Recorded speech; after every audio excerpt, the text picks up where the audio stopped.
Welcome to Legal 123s with ByrdAdatto. Legal issues simplified through real client stories and real-world experiences. Creating simplicity in 3, 2, 1. Welcome back to another episode of Legal 123s with ByrdAdatto. I'm your host, ByrdAdatto, with my co-host, Michael Byrd. As a business and healthcare law firm, we meet a lot of interesting people and learn their amazing stories. This season, Brad, our theme is unintended consequences. We sometimes find ourselves in a situation that can be traced back to a seemingly inconsequential or unrelated decision. Now, Michael, I don't know about you, but I'm really excited to have a conversation with today's guest. Yes, we have a friend and longtime client on, but first, Brad, we need to get into something important. Okay, I like that. Okay, coffee versus tea. You drink tea exclusively, and I think you need to justify yourself here. Fair point. Mostly because coffee tastes horrible, no matter what sugar or spices or whatever else you try to kill the taste with it. It's just terrible. I mean, terrible. And tea is so refreshing. It kind of warms your soul. Mm-hmm. Okay, well, I'm not opposed to the occasional tea, but maybe, a handful of times a year or so. But as you know, I almost exclusively drink coffee. I'm not like into the fancy coffee lattes and mochas and all that. It's just straight black coffee, no cream, no sugar. But I don't even know. I think you know this, Brad, by now, I think. But in college and law school, I didn't drink coffee. I was a Diet Coke guy. Yeah. And then, I started hearing all the news that it was really bad for you and made the switch to coffee when I started practicing law. And I haven't looked back at all. But at the beginning, it was just pure caffeine jolt. That was my only motivation. And of course, I always have it with me now. And those watching, there it is. So there's my coffee rant. Why it's better than tea. Okay. Well, and just going back to that Yeti cup that you showed for everyone on TV land, you do go everywhere with it. I actually have my Yeti cup next to me because I go everywhere with it also. Unlike you, though, that always has coffee in it. Mine doesn't always have tea in it. Sometimes it has some other delicious drinks in it. Yeah. I'm not saying I put any delicious drinks in it right now, but it has been utilized that Allegedly. way too. Yes. Yeah. Well, all right. Well, here's another question for you. Coffee or tea, which one do you think is more dangerous? Well, obviously, to me, clearly coffee is more dangerous because it kills your taste buds. But are you asking like from a health benefits between the two? No. I actually have evidence that tea is extremely dangerous and can hurt you. I'm not the context guy like you are, but I need some context here as to why it's more dangerous. Okay. You remember the famous McDonald's case in New Mexico where a jury awarded a woman $3 million for burns she suffered while trying to pry the lid of a cup of coffee. Yes, I do. And another reason why I don't drink coffee. Okay, well, hold on. Recent case, I have evidence that tea is 16 times more dangerous. Whoa. A jury in Los Angeles awarded someone $50 million for being burned by Starbucks tea. I kind of see your logic. However, let's go back to this is a jury in California, and I think that explains the difference in the verdict. And that tea's still better than coffee. Yeah. Our guest today may have a California perspective on your statement there too. Let's bring him on. Okay. Joining us today is Dr. David Boudreault. He is the founder and owner of Illuminate Plastic Surgery with 2 offices in Northern California, San Jose and Palo Alto. He's a board-certified plastic surgeon. Education, UC Davis Medical Center, plastic and reconstructive plastic surgery, UCSF East Bay surgery is his general surgery residency. He's got certifications at Stanford, residency at UCSF, St. Louis University School of Medicine, California Polytechnic State University undergrad. His wife is Molly, son Penn. David, thanks for joining us. Thanks for having me, guys. Been excited to be part of your guys' podcast as a fan, but now I'm actually here live with you guys, so it's pretty cool. Well, we're going to hit you with some really tough questions. I'm going to hit you 2 right away. So first off, the first question is, do you drink coffee or tea? And second, which one's more dangerous?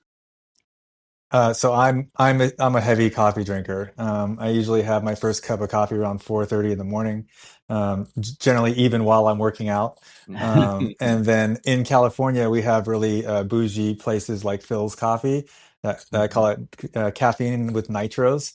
So it's like it's heavy duty coffee. But I'm known to have a little bit of tea in the evening. I think it's I agree with you. It warms the soul, and there's some really amazing teas out there.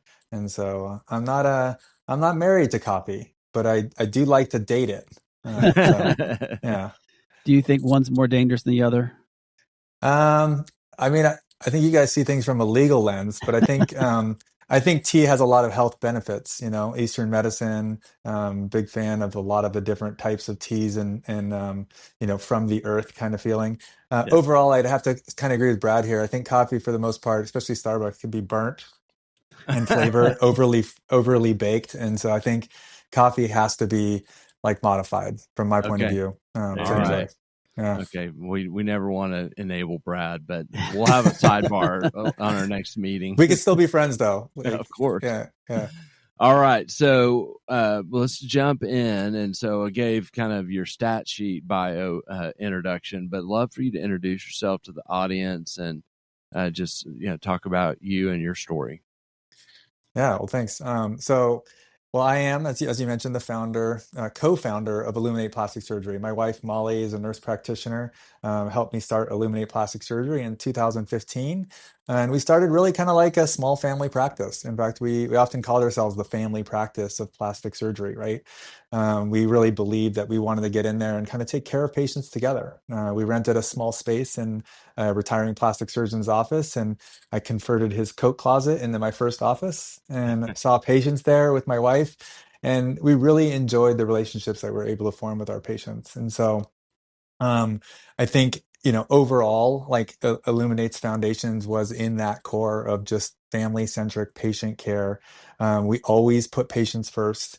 But over time, we've really grown into a practice that's focused on strategic partnerships and to develop a real sense of identity and purpose. And so, really proud of what we've done in our practice and where we are now. And but we're still just the same old, you know, patient-centered, family-centric practice. So I have to ask, where's the name Illuminate Plastic Surgery come from? Yeah, I mean that's actually, it's funny. Everybody told us not to call our practice Illuminate.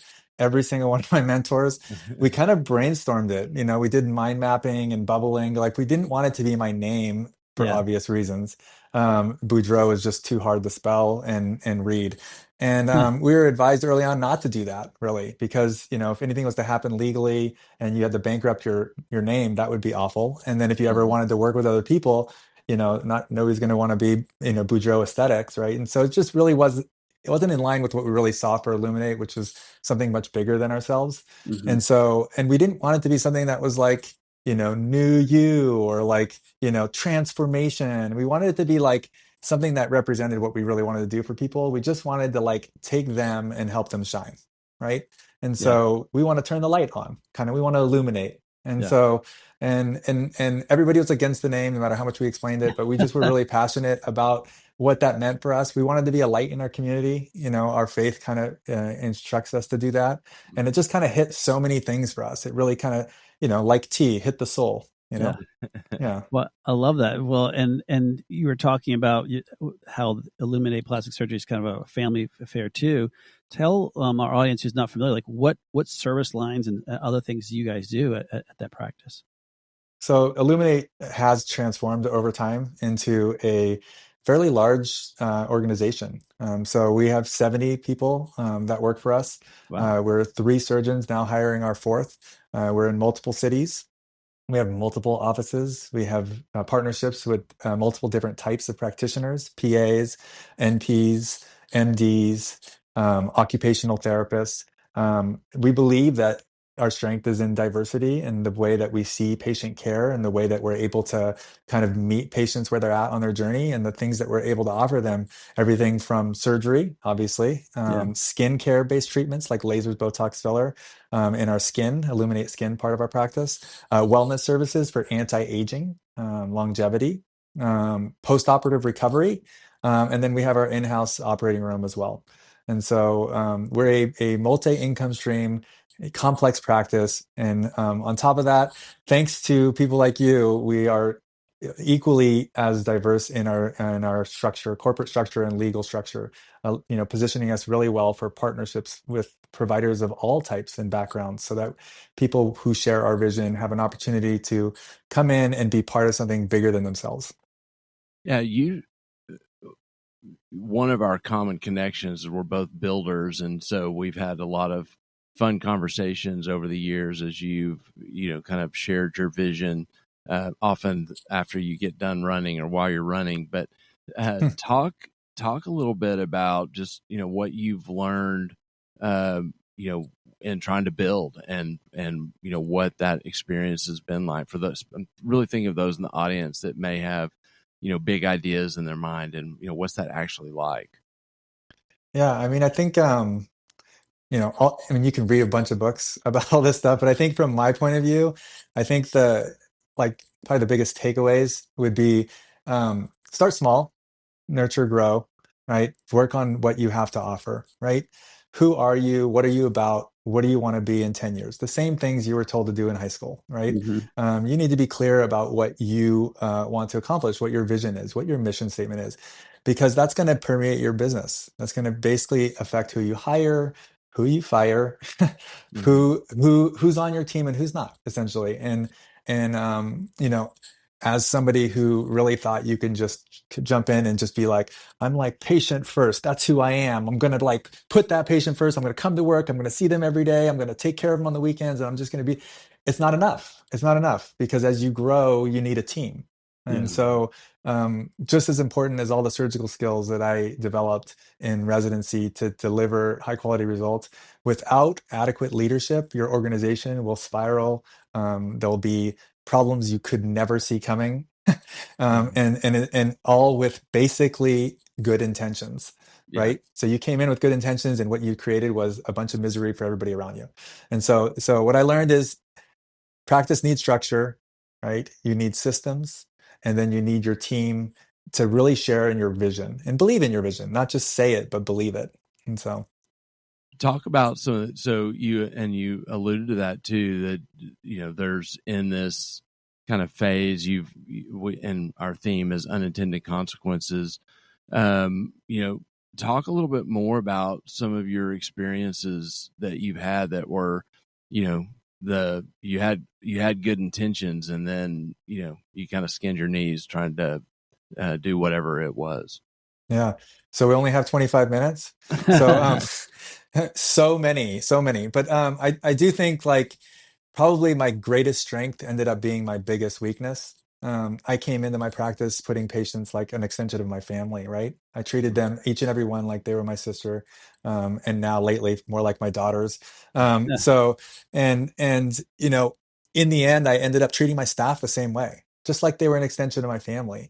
And so, much like you would do with your family, you still invite your drunk Uncle Tom to come to your barbecues, even though you know the problems he'll cause, and you'll just cover up for him and drive him home and put him in an Uber or whatever. Like you do that with your staff over time. And what I ended up learning is that treating your practice and your business like family leads to a lot of family like issues. Your employees start to feel like your favorite. Your favorites are other people, and everybody who complains the most gets more attention. And so what I really discovered is that my family style of leadership really did not lend itself well into practice. And I created a lot of friction, perceptions of favoritism. And it's also taught me that I need to change that. Like I need to grow. I need to be different. And so in that, I've shifted from thinking of my practice as a family to a dream team. And so now, instead of making excuses for or doing more work because other people couldn't do it, now I set clear standards. And it doesn't mean I don't care about my team. It actually means I do care and I want them to succeed. And so it's really led me to create more defined structure for them and a path to success. And that's so important from that perspective is really having that vision to understand how, from a cultural perspective, the ability to be able to work with someone doesn't mean that they have to come home with you every day, right? Like going back to the family element, but that doesn't mean that you're going to treat them poorly. And I love the idea, which you described as the dream team, because now you're putting something as to why are you part of this team, and this is what we want. We want all the Michael Jordans, or I don't know if anybody Michael Bird. Michael Bird. Yeah. I don't The think Michael Birds. Birds. There was a Bird that was pretty famous in Yes, basketball. there was. Yeah. I think his name was Larry, though. Yeah. But going back to that point, so now you have this vision of the unintended consequences of it being that you were too into the weeds with the group, which is happens sometimes when you're a small group, and now that you're at 70, you had to kind of shift that mentality. For our audience members, that's a good lesson learned. Is there another one that you can share that would be important for takeaways from what you said, from a broom or a coat closet to multiple different locations? What are some other lessons learned that you have you can share with our audience? Yeah, I mean, I think starting small is obviously, that's what we did. I mean, I can't say I can do it every single way, but I can say, that as you're thinking about growing, focus a lot on systems in the beginning. Mm-hmm. The small little things that you think will be no big deal in the beginning, whether that's your electronic medical record that has some challenges around it, or the way you communicate with your staff, or the way that you store your photos. I mean, whatever systems that you have, think about optimizing when you're small. Because as you grow, the small angle at the base becomes a divergent thing at the extremes, right? Wow. And so the time to really look at your practice is really when it's small. It's when you have the most time too.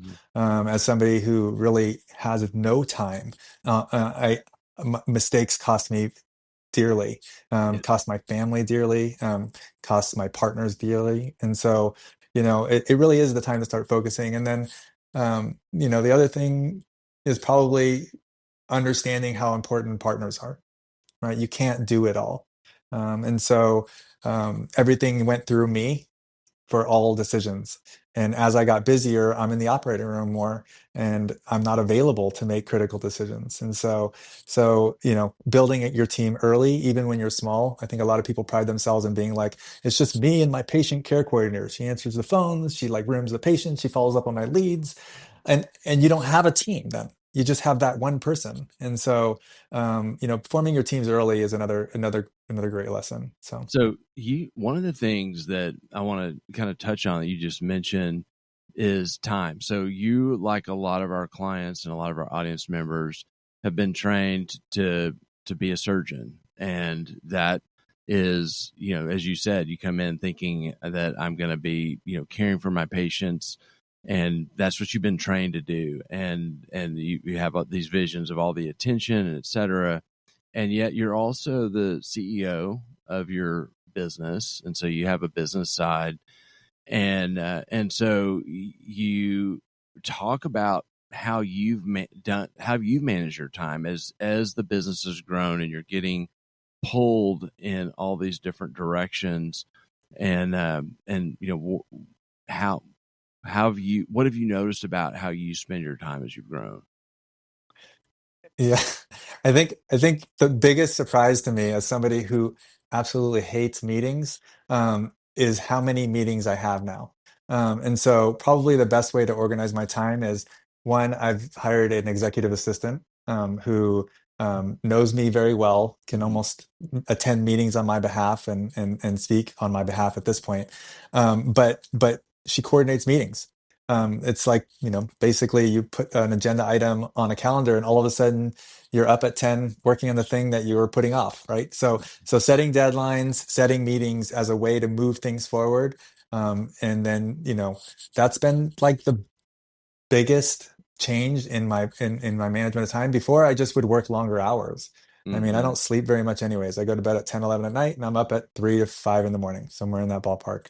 And so, but at some point you do still just run out of time, and you spin your wheels, and you do things that you shouldn't do and your team should do. And by setting up meetings with my partners thoughtfully, and not in mass, not like I used to do big, department meetings and everybody could chime in. No, now we have strategic working meetings, 2 to 3 people focused on very task-oriented projects, with a clear goal in mind that's set at a higher level, which is not just me anymore. It's my board, my crew, my team, who share Mhm. vision and set agenda items, and we are executing on a group vision now. But yeah, meetings are the best way to manage my time. Did you And did you have a hard time at the beginning letting go as you started delegating to team members? yeah, I bet my team wishes they were here now. So, so, so yes, 100%. I still have a hard time. I mean, everything I've told you are that I've done or that I recommend you do are things I'm working on every day. I'm very imperfect, and my team holds me accountable. They're direct with me, and I do hold on to everything still. It's hard for me to let go. It's hard for, I am very passionate about the practice and where we're going, and so I tend to have a lot of, opinions about where we should go. And so that means I'm going to end up doing the work too, right? And so, yeah, I'm continually working on letting other people carry some of the practice, carry some of the responsibility. But yeah, it's a work in progress. Yeah. Well, at least you identified it and you're letting the audience know, like, don't be like David. Yeah, exactly. Yeah. I mean, I think that's it's why I was brought here. I think that, yes. yeah. Well, that's an important element, though. I mean, if you think about it, if you recognize it, it means that at least you need to start fixing it. And what I like about the advice is recognize what you're recommending is recognize as early as possible and as best you can. And again, it's your baby. You're growing it. It's your vision.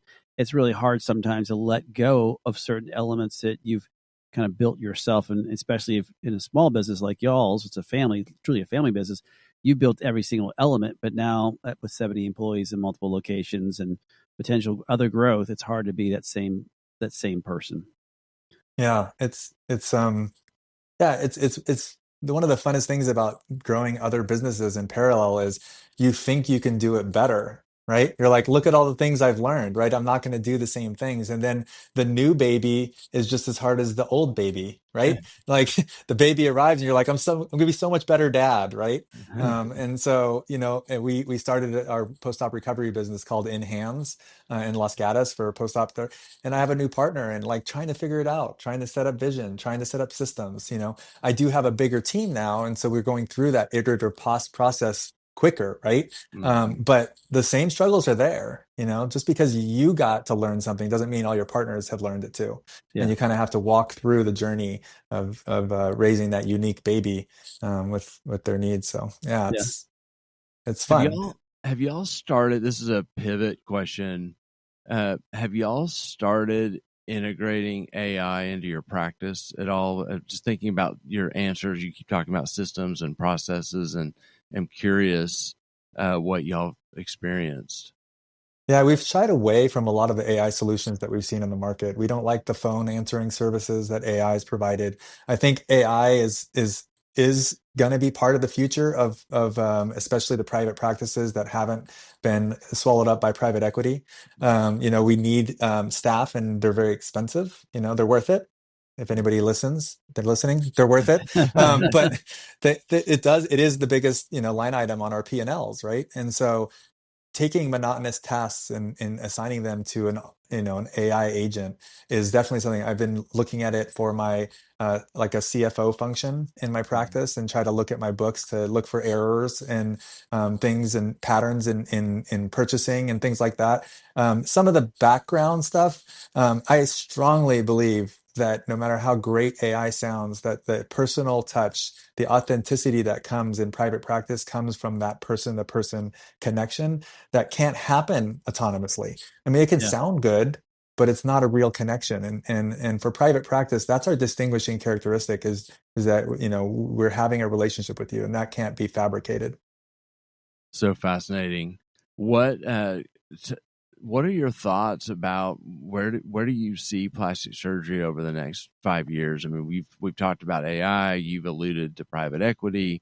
What's your kind of crystal ball? Yeah. I mean, I think we're at a crossroads in plastic surgery. It's maybe the last, I'll say this, I don't know if anybody would agree with me, but I think there's the last form of true primary care in medicine is plastic surgery. Most practices have insurance backing and involved in a hospital where there's systems controlling you. You have a true personal relationship with your patients in private practice, and that practice is at a crossroads. Private equity has come in and backed practices for scalable growth, right? To focus on mass acquisition of patients, essentially. So, and the private practice guys and gals are going to be focused on the authentic care that comes with the private practice side of things. And I think, the future of plastic surgery will be a big divide. There'll be the Sonobellas, and then there'll be the Illuminates. And so, and patients will be able to choose.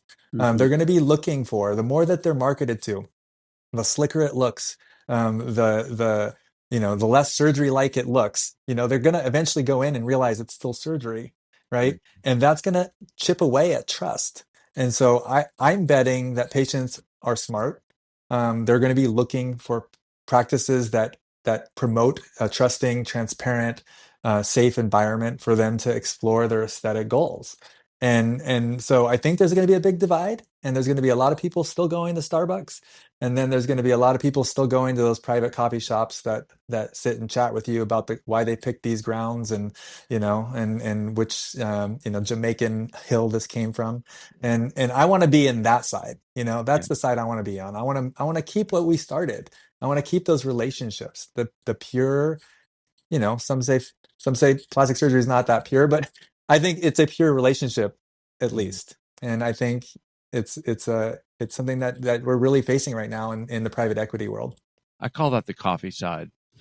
Yeah. We're taking it all the way back. The tea. He was talking about the earthiness and the soul. Yeah. The warmth of the soul. That's, I'm starting to really, the Boudreault part, being the Cajun on the show.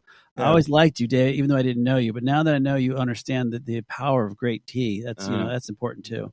Yeah, it's amazing how this came all the way back around to coffee. Yeah, randomly. That was unintentional. That's unintentional. Yeah. Well, we've hit our time. We flew by. It was so fun having you on. Appreciate it very much. We are going to go to break, and then on the other side, Brad and I can do a quick legal wrap up. Yeah. Thank you. Sounds good. Thank you guys for having me. It's really fun. Many business owners use legal counsel as a last resort rather than as a proactive tool that can further their success. Why? For most, it's the fear of unknown legal costs. ByrdAdatto's Access Plus program makes it possible for you to get the ongoing legal assistance you need for one predictable monthly fee. That gives you unlimited phone and email access to the legal team, so you can receive feedback on legal concerns as they arise. Access Plus, a smarter, simpler way to access legal services. Find out more. Visit ByrdAdatto.com today. Welcome back to Legal 123 with ByrdAdatto. I'm your host, ByrdAdatto, with my co-host, Michael Byrd. Now, Michael, for those that don't know, this season our theme is unintended consequences. And we had just an amazing conversation with Dr. David Boudreault of Illuminate Plastic Surgery, and really hearing his vision of going from one small former Coke rack room to now multiple locations, 70 people. But by the way, he had so many great takeaways, but I'm going to ask you to take, with our last minute we have left, one major takeaway that you would thought of. I loved his discussion about going from kind of family focus to dream team. Yeah. And I like it because in the unintended consequences, it really illustrates how we have good intentions when we do it. Like you start a practice and you build it and treat them as if they're your everyone's your own family. I'm talking about the patients. I'm talking about your employees. And then, he made the drunk uncle analogy. You get a family and all the stuff. And as the business, you learn along the way that this is a business, and that there needs to be, for everybody's benefit, boundaries so that everybody can succeed. Yeah, so that means having great employee handbooks, or having good employment agreements, whatever you need, so that everyone knows what those boundaries are and they know how to succeed under that dream team. But that's all the time we have today, audience members. Guess what? We'll be back next Wednesday when we continue talking about unintended consequences, which we'll be talking about a family business and the unintended consequences of that. Thanks again for joining us today. And remember, if you like this episode, please subscribe, make sure to give us a 5-star rating, and share with your friends. You can also sign up for the ByrdAdatto newsletter by going to our website at ByrdAdatto.com. ByrdAdatto is providing this podcast as a public service. This podcast is for educational purposes only. This podcast does not constitute legal advice, nor does it establish an attorney-client relationship. Reference to any specific product or entity does not constitute an endorsement or recommendation by ByrdAdatto. The views expressed by guests are their own, and their appearance on the program does not imply an endorsement of them or any entity they represent. Please consult with an attorney on your legal issues.